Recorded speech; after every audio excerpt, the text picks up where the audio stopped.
ಪಂಚಾಯತ್ ತಾಲೂಕು ಪಂಚಾಯತ್ ಚುನಾವಣೆಯವರೆಗೆ ಪ್ರಸ್ತುತ ಸದಸ್ಯರನ್ನೇ ಮುಂದುವರಿಸಲು ಆಗ್ರಹಿಸಿ ಜನವರಿ 27ರಂದು ಗ್ರಾಮ ಪಂಚಾಯತ್ ಸದಸ್ಯರ ಮಹಾ ಒಕ್ಕೂಟದಿಂದ ಬೆಂಗಳೂರಿನಲ್ಲಿ ಪ್ರತಿಭಟನೆ.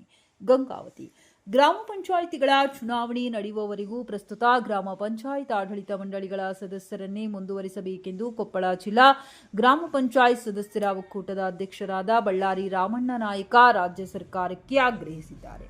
ಗ್ರಾಮ ಪಂಚಾಯತ್ ಆಡಳಿತ ಮಂಡಳಿಯ ಅಧಿಕಾರಿಯಾದ ಅವಧಿಯು ಇದೇ ಜನವರಿ ಹಾಗೂ ಫೆಬ್ರವರಿ ತಿಂಗಳಿನಲ್ಲಿ ಮುಕ್ತಾಯಗೊಳ್ಳಲಿದ್ದು, ಮುಂದಿನ ಚುನಾವಣೆ ನಡೆಯುವವರೆಗೂ ಆಡಳಿತ ಅಧಿಕಾರಿಯನ್ನ ನೇಮಕ ಮಾಡಲು ಈಗಾಗಲೇ ರಾಜ್ಯ ಸರ್ಕಾರ ಆದೇಶಿಸಿರುತ್ತದೆ. ಆದರೆ ಯಾವುದೇ ಆಡಳಿತ ಅಧಿಕಾರಿಯನ್ನು ನೇಮಕ ಮಾಡದೆ ಮುಂದಿನ ಚುನಾವಣೆ ನಡೆಯುವವರೆಗೂ ಪ್ರಸ್ತುತ ಆಡಳಿತ ಮಂಡಳಿಯ ಸದಸ್ಯರನ್ನೇ ಮುಂದುವರಿಸಲು ಕಾನೂನಿನಲ್ಲಿ ಅವಕಾಶವಿದ್ದು, ಸರ್ಕಾರ ಪ್ರಸ್ತುತ ಸದಸ್ಯರನ್ನೇ ಮುಂದುವರಿಸಬೇಕೆಂದು ಆಗ್ರಹಿಸುತ್ತೇವೆ. ಇಲ್ಲವಾದಲ್ಲಿ ಇದೇ ಜನವರಿ 27ರಂದು ಬೆಂಗಳೂರಿನ ಫ್ರೀಡಂ ಪಾರ್ಕ್ನಲ್ಲಿ ಗ್ರಾಮ ಪಂಚಾಯತ್ ಸದಸ್ಯರುಗಳ ಮಹಾ ಒಕ್ಕೂಟದಿಂದ ಪ್ರತಿಭಟನೆ ನಡೆಸಲಾಗುವುದು. ಈ ಹೋರಾಟದಲ್ಲಿ ಕೊಪ್ಪಳ ಜಿಲ್ಲೆಯ ಎಲ್ಲಾ ಗ್ರಾಮ ಪಂಚಾಯತ್ ಸದಸ್ಯರ ಒಕ್ಕೂಟದ ಅಧ್ಯಕ್ಷರು, ಉಪಾಧ್ಯಕ್ಷರು ಹಾಗೂ ಸರ್ವ ಸದಸ್ಯರು ಪಾಲ್ಗೊಂಡು ಹೋರಾಟವನ್ನು ಯಶಸ್ವಿಗೊಳಿಸಬೇಕೆಂದು ಕರೆ ಕೊಟ್ಟರು.